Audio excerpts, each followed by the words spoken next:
Hey all, hope all is well. This is another video in the Road to Grandmaster series, and this one I'm going to go over my round 3 game from the New York International. Now, if you followed the round 2 video, you know that I won a nice kind of grinded out positional game in my trademark style against a young untitled player by the name of Davis Zong. And in this one, I was hoping to keep that, continuity going. My opponent in this one was an individual by the name of Chen, a young 16-year-old player that had the FIDE Master title and was rated a little bit below 2,300, I believe. And I was hoping to try and just build the momentum I got with the win in the previous round. And I also was kind of still in the mode of trying some things out. And you're going to see in this game, pretty much from the jump, that I was pretty much consistent with this idea of trying some new ideas. And we'll see how they went, but I think, I'll make some conclusions at the end of the game based upon, the opening and that sort of thing. But anyways, I open with the move E4. And E4, if you've been following my channel, is not a move I like to play. I'm typically more of a D4, Knight F3, even C4 player, but E4, playing the open games, as they're called, is not really my thing. I tend to like more of a gradual build-up. But just like in round 1 when I opened with E4, I had some ideas with E4 openings that I wanted to explore, and I was seeing if I could try and play in this way. So, I was going for it again, even though in round 1 I didn't really have success because I had a draw in round 1 playing down. Anyways, after E4, C5 was played, and this was kind of a bit of a surprise to me, just from the standpoint it was like, wow, I've played E4 for a second time now, and I'm again getting a Sicilian. Are there no other openings that people play against E4 these days? Come on. But it is what it is. And I went Knight F3, and then D6 was played, and I was like, oh my gosh, are we going to get the same exact variation too? This is not kind of what I was looking for with E4. I want to get more of a variety of setups, but I opted for Bishop B5 check again. I wasn't really into playing the main lines with D4. I was looking into playing some side lines with E4. So Bishop B5 check is one of those side lines that cuts out some of Black's options. Now, I did dive into this a little bit in game 1, but essentially there are 3 options here. There's Knight C6, Knight D7, and Bishop D7 to block the check. I would say that Knight D7 is the most aggressive. If you play like Knight D7, that's the one where in many lines Black actually winds up getting the bishop pair. So for instance, like Knight D7, White normally castles, and then after A6, Bishop takes. I think they normally go queen. I think they go bishop takes typically. In this type of structure, Black is behind in terms of development and king safety, and White can kind of expand in the center really quickly with a line like this. But Black's counting on the fact that he has the 2 bishops as like long-term trumps in the position. So that's why Knight D7 is typically the most aggressive line. The most solid line is actually Bishop D7. You trade the bishops, and then typically you play Knight C6, and you typically fianchetto the kingside bishop, and you lack a little bit of space, but you have more or less solid setup. And then I would say like the one that's kind of in between, like not too aggressive, not super solid either, is Knight C6. And actually in these structures, they typically a lot of times can transpose to Ruy Lopez looking structures, because after castles, the Black player goes Bishop D7. There's a lot of times they go like Rook E1, A6, Bishop F1, Knight F6, C3.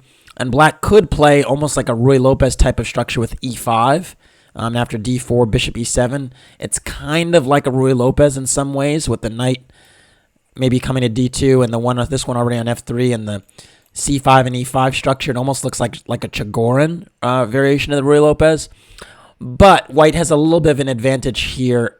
So a lot of times, instead of going for a Ruy Lopez type of structure, the bishop actually pops out to G4, pinning the knight to the queen on D1 and discouraging D4 a little bit, even though D4 is fully playable even here. And after a capture like this, bishop takes F3, G takes F3 is actually quite playable, because even though these pawns are doubled, White now has the 2 bishops, and those are assets in an open position.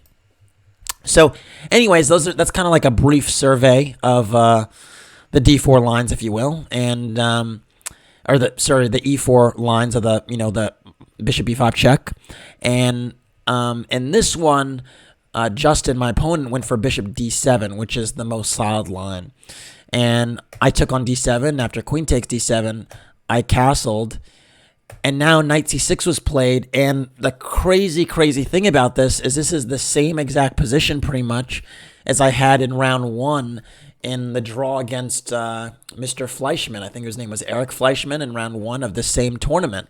So it's like I have 2 e4 games, two Sicilians, and the same exact sub-variation of the bishop b5 check line, and I was... Basically, that game was a draw and didn't have so much to do with the opening, but I did recognize from that game that I didn't really get anything major out of the opening, so I wanted to try some other plan in this position. And so instead of playing in that game, I went for rook e1 and b3. And in this one, I decided to play c3. And, of course, my idea with c3 was just to try to rush d4, try to assume the center really quickly like that, and hopefully cause some problems for white if I, advance very quickly. Unfortunately, c3 in itself is not a particularly challenging move, going for c3 and d4, and Justin does a pretty good job of just showing why that's the case, and so we're going to see that in the next few moves. So first you play knight f6, you challenge this pawn on e4, and now I can't go d4 unless I want to sacrifice a pawn, which is playable, but... let's say I do go d4. Now knight takes e4, again, hangs a pawn. And after d5, knight b8, yeah, I'm down a pawn. I do have some activity with rook e1, but black should ultimately be fine here in a position like this, I believe.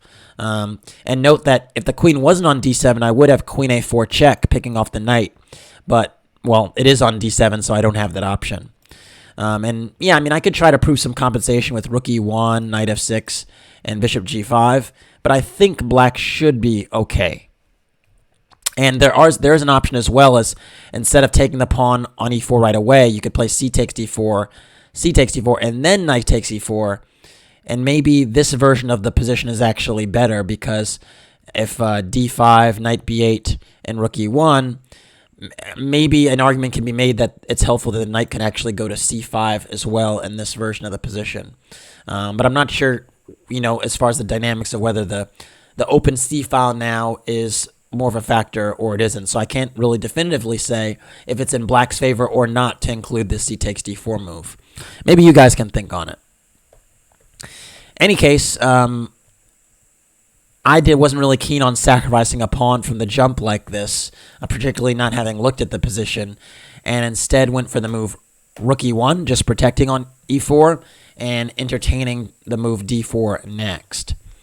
And the issue with this is not that it's a bad move or anything, but black's moves are actually kind of straightforward if you know the setup, and Justin did. So he actually pretty quickly followed up with e6, and this is actually a really good move.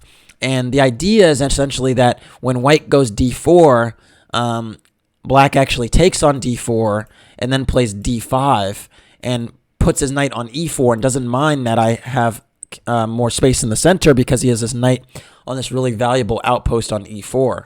And the problem is, if I want to take the center, I pretty much have to allow this. Now, I could play a little bit more modestly, and in hindsight, given that, what I wound up doing allowed him to oversimplify the position and get a reasonable play, maybe d3 would have been a better option. Not because it's a better move, but just because it keeps more pieces on the board, a little bit more tension in the position. Now if a move like d5 is played, I can go e5 and the knight isn't coming to e4.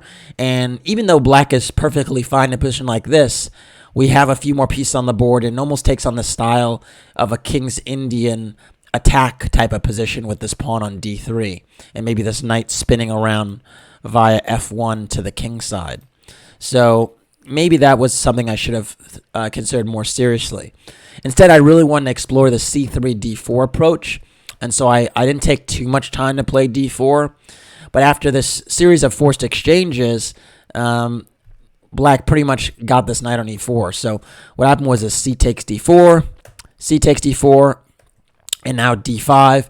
And note that I really do need to play e5, because if I play a move like knight c3, black can just follow up with d takes e4 and knight takes e4, and even like bishop e7 here. And essentially, I have an isolated pawn to contend with and not so much to show for it. Like, I have an isolated pawn. It's not really worth it to have it here. Like, I don't have any major trumps that make this a reasonable position to play. So I didn't really want the isolated pawn. And so I pretty much need to go e5. And this has actually been played, I think, hundreds and hundreds of times in the database. But the issue is after knight e4, black is actually really, really solid. And you pretty much need to evict this knight on e4, because it's very, very annoying. It's eyeing f2. Oops, excuse me. My arrows can be funny sometimes. It's eyeing f2 like that. Yeah, which you might say isn't a huge factor now, but could be a factor later in the game. My rook has now moved to e1, right? It's not, f2 is a little bit more sensitive than before. And in some lines, bishop b4 is actually quite annoying, challenging my rook on e1, because the knight is already on e4. So I can't just, block on c3, because then I either lose a pawn and or ruin my pawn structure, because if I have to play b takes c3 in certain lines, then the c pawn becomes backward and the c4 square becomes a real weakness that can be latched onto by black's pieces on the c file. So you pretty much need to get rid of that knight, or so I thought, and that's why I went for knight bd2, trying to trade it right away. But after knight takes b2, knight takes d2, bishop takes d2, and bishop e7, you essentially have a position here where white has more space, but black actually has the more compact pawn structure. The reason for that is because of the base of the pawn chain. So if you look at the base of black's pawn chain on the king side, like this one, the base is that f7 pawn. And that base is really, really difficult to undermine and attack. Like, once black castles, his king will be on g8 defending the f7 pawn. The rook will be on f8 defending f7. And I don't have any efficient lever to get at that pawn really quickly. I mean, g4, g5, in addition to just being kind of far-fetched, is also takes a long time to accomplish. Whereas if you look at the base of my pawn chain in the middle here, it's actually the d4 pawn, because there's no pawn adjacent to it on the c or e file that can actually support the d pawn. So in many respects, the base of my chain can be undermined a lot easier, and basically d4 is a potential target in endgames. And so it's actually black that has the long-term trumps in this position structurally, whereas white has the short-term assets with space. And last but not least, you can consider the dark squared bishops. So my pawns are nestled on dark squares in the center, and we have dark squared bishops. So my pawns can potentially be targets, whereas blacks won't be. And so there are many ideas with the knight already attacking the d4 pawn. There could be some concepts with the bishop coming to b6 and targeting the d pawn. And just, it really ties my knight down to defending the pawn. So it's just pretty unpleasant. Now, the one thing I have going for me, if I have anything going for me besides the space, is that my king is already castled, and I might be able to play along the c file first. So that's kind of where I, basically turned my attention to see if I could take advantage on the c file. But it really seemed to me that black was just extremely solid here, and it'd be difficult to get any promising gains. So I played rook c1, trying to just play on the c file, and black castled, and now I went rook e3. A pretty unusual way to double your rooks, but I thought it was the most efficient. Note that if I try to double it a traditional way, it would take multiple moves, and I thought by playing rook e3 to c3, it just takes 2. But now after rook fc8, black is, just as solid and can contest on the c file as well. And now I went rook ec3, and black went knight b4. And knight b4 is a pretty effective move because it threatens knight takes a2, which would, basically fork my 2 rooks. It also invites the trade of heavy pieces on the c file. And if we begin with, if with a bunch of trades, it's going to be pretty much impossible for me to play in this position because black, again, has the long-term trumps. But at the same time, it's hard for me to avoid these trades because if I avoid the trades, I'm ceding control of the c file. So essentially, the opening has pretty much been a failure. So I went a3, challenging that knight, and black actually took on c3. Know that if you play a move like knight a2, that would be extremely ill-advised, because now I could take multiple times on c8 and perhaps challenge this knight with queen b1, and now the knight is trapped. So, if you're really careless, you can lose your knight, but I didn't see my opponent, an FM level player doing this. Note that queen c4, protecting the knight temporarily, is not a permanent solution, because I can go b3, and now the knight is undermined again.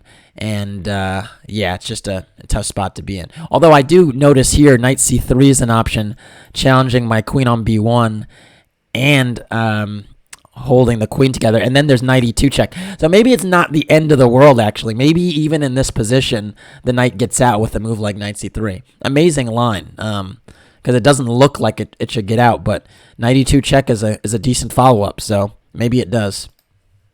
Note that if b takes c4, knight takes b1, now I'm the one with a lot of problems in the position as far as targets are concerned.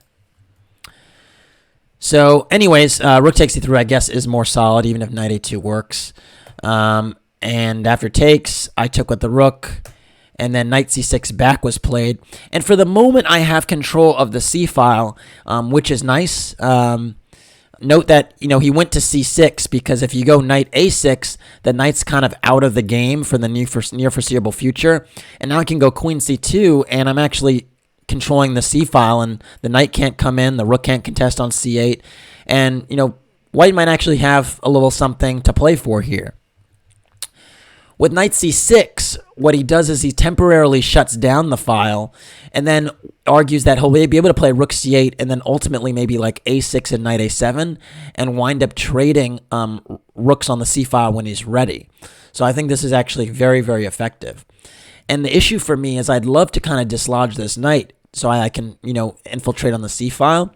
But if I go for b4, first of all, b5 is actually just well met with knight a5 and then maneuvering to c4, where it's an excellent outpost. But secondly, when I play b4, I actually weaken my queen side entirely, and my a3 pawn is also can be undermined at some juncture. So it's actually extremely risky for me to push my pawns on the queen side, because they potentially become targets. So after knight c6, I actually just went queen c2, just trying to be patient and a little bit more methodical, because I thought that was a little bit more of a prudent decision. And black now just went queen d8. And I didn't actually quite get queen d8 initially, because I thought it made more sense for black to just play a6 with the idea of knight a7 and rook c8 pretty much. Or rook c8 first and then knight a7, and just trading the last pair of rooks. But queen d8 is actually decent as well, because it actually entertains queen b6, targeting the d4 pawn, and just shifting gears towards the queen side, where my pawns could be targets. And again, I repeat, pushing my pawns on the queen side is not particularly great, because these pawns can become targets, especially with this dark squared bishop just lurking. So after queen d8, I went g4 now, in part because I recognized that maybe his queen was shifting towards the queen side, so I thought maybe this is an opportunity to kind of distract and divert and get some initiative on the king side.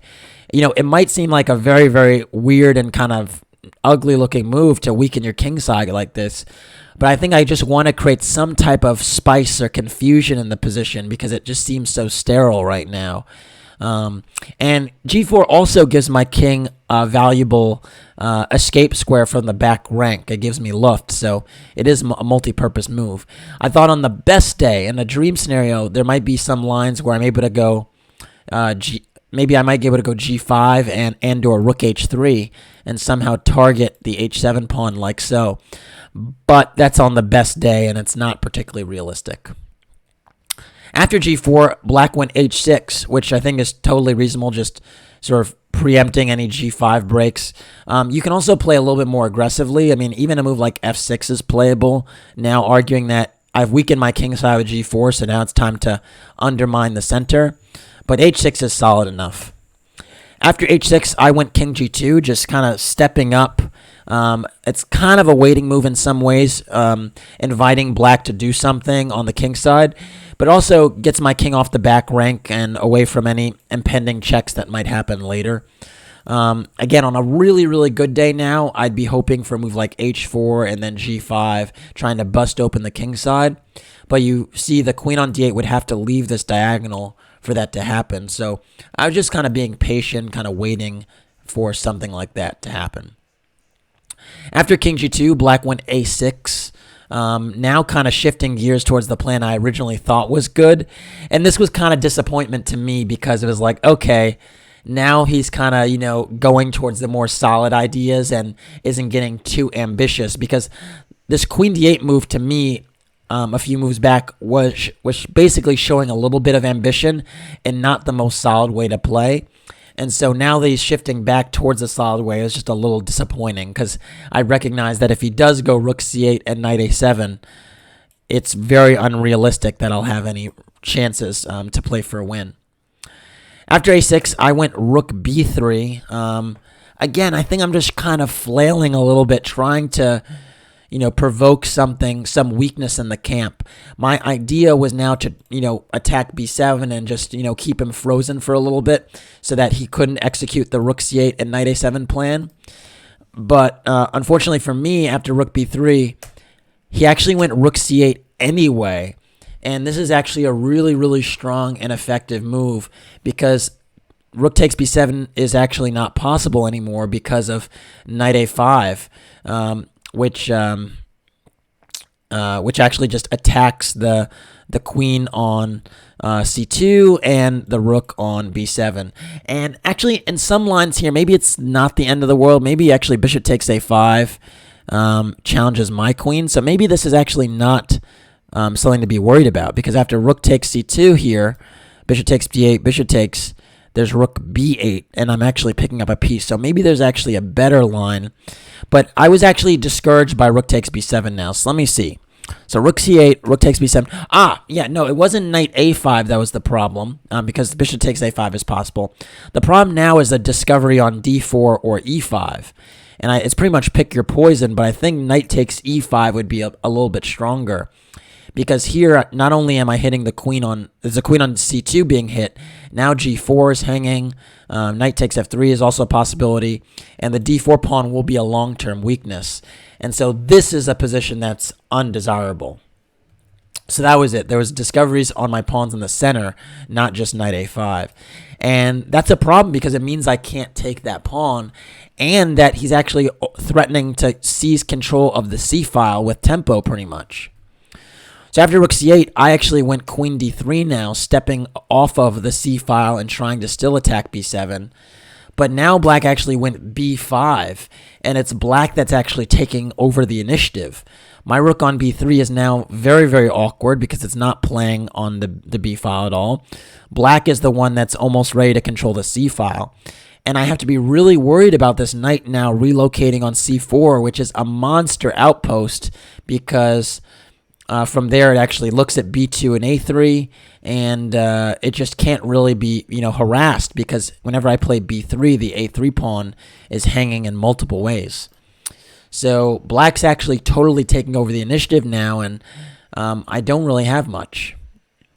I win rook c3 back now, at least hoping on a really good day I might be able to take back control of the c-file. So if black, kind of shuffled with king h8, I could go queen c2, and now black might be a little bit tied up. But even here, knight a7 just trades queens, and there shouldn't be any major problems. Like after rook c8, queen c8, yeah, it's hard to imagine anything for white here. I think black, if anyone, is better because of that idea of the base of my pawn chain being easier to attack than black's base.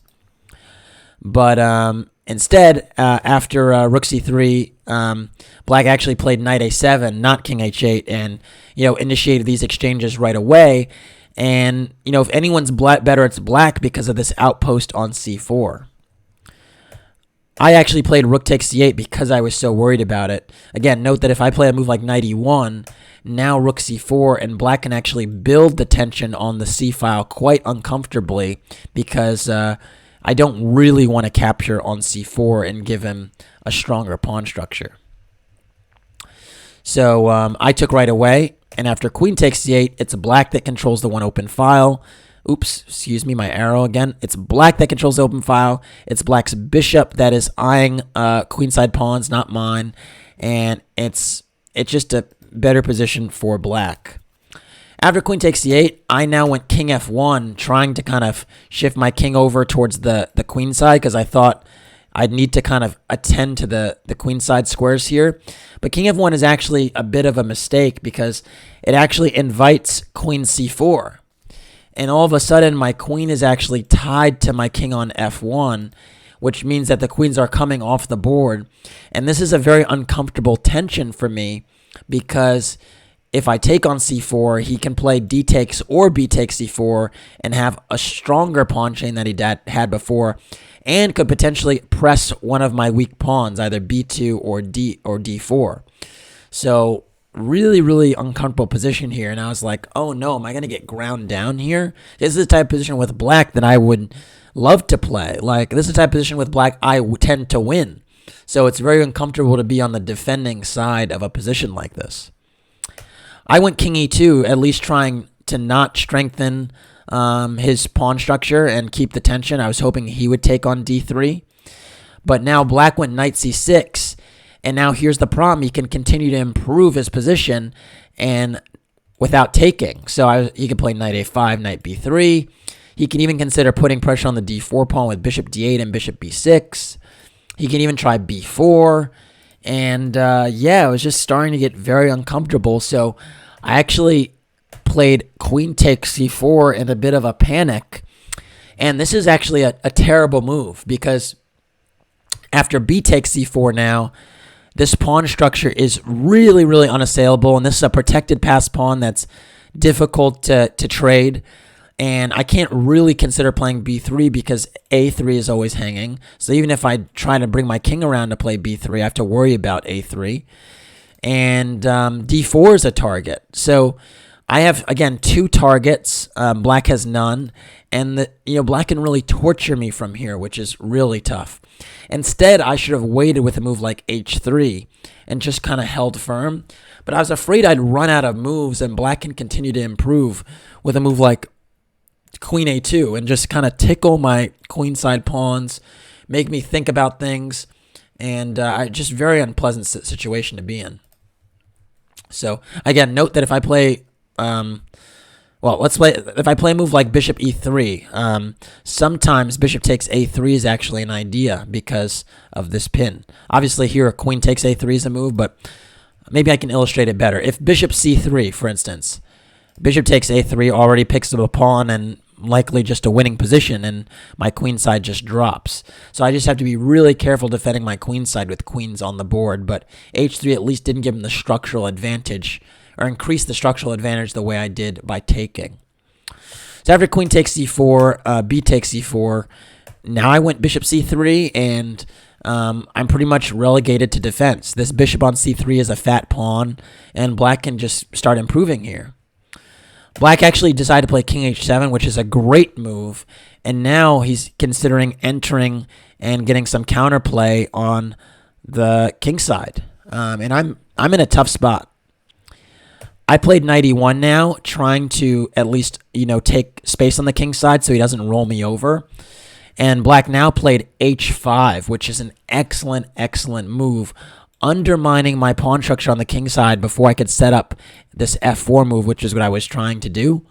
Note that if I take on h5, after king h6, black picks up the pawn he lost, and now I have another weakness on h2 because these pawns are split. And again, note this one big pawn chain for black is really infinitely better than anything that I have on my side of the board. So after h5, I'm pretty much obliged to play h3 and to hold things together. And now black actually surprised me, because in this position, black can improve his position by playing a move like bishop g5. And with bishop g5, he can, nestle this bishop on f4, consider going king g6. So for instance, after knight f3, king g6, and taking on g5 is extremely ill-advised, because if I take, Well, now this king is entering, and this will just be a winning position for black, in my opinion. So I can't really take on g5. And if I don't take on g5, I kind of just have to sit passively and hope for the best, whereas black can build towards undermining my pawn chain with f6. And once f6 is played, I probably will have to trade on f6, because if I allow myself to recapture on e5 with the d pawn, then d4 might actually be a threat. So I probably have to take on f6, and after bishop takes f6 or g takes f6, black's central pawn roller will be a factor. So this would be extremely unpleasant to defend and would probably just be very torturous. Instead, Justin released the tension right away by playing h takes g4, and this was a huge relief to me, because after h takes g4, I no longer have to worry about that negative pawn tension. This one move ago, this was positive pawn tension for black and negative pawn tension for white, because I never could take on h5 without spoiling things. So for the fact that black just released this right away didn't make sense to me. And now after h takes g4, I thought, okay, he's going to try to enter with this king, but instead he actually played the move g5. And g5, again, was a huge shocker to me, because now the king can't actually enter through the king side. And he kind of shutting down his avenue to get in the game. And so I was very, very surprised by this, because I thought this kind of took away any of black's winning chances, or at least it took away his main winning chances. He still has a better position here, but I thought he just kind of was, playing not to lose instead of to win. And that's why after g5, I actually played knight f3 and offered a draw, because I recognized here that I had 0 winning chances. Again, I don't have a pawn break on b3. I thought playing for f4 was probably ill-advised, so I thought I didn't have any really effective pawn breaks. But at the same time, now that g5 was played, I didn't see the way the king would really get in. So I thought that maybe my opponent would just be satisfied with the draw here. And it turned out he was, because he actually accepted. In my opinion, I would not have accepted a draw here if I was him. I would have slowly tried to prepare the f6 break. So I would have gone king g6, maybe bishop f8, bishop g7, just so my bishop is lined up against c3 before I play it, before I play f6. And that would be my way to try to play the position. But yeah, my opponent accepted the draw, and I walked away, happy that I didn't lose, but disappointed with my effort, because this was basically a second game with a white where I play down and I just don't get the job done, and it results in a draw. And they were both in the same line of the Sicilian, the same subvariation of a sideline of a Sicilian. So yeah, this e4 experiment was not working. So I believe I decided to ditch it after this game, or at least put it on the shelf for a little while. And yeah, to be honest, I don't think I've played. I don't think I played e4 another game the rest of the year. So put that in perspective. Sometimes, your style is your style, and you just got to stick to what you're good at. And, it's nice to, try to expand your skill set, because it makes you more difficult to prepare against. But, it's also tough. Because it's tough to play new things well. Anyways, that's it for this one. Thanks for watching. Please like and or subscribe to the channel. And if you want to support the Road to Grandmaster journey, you could do so by making a donation through the PayPal link in the description below. Thanks again. Take care.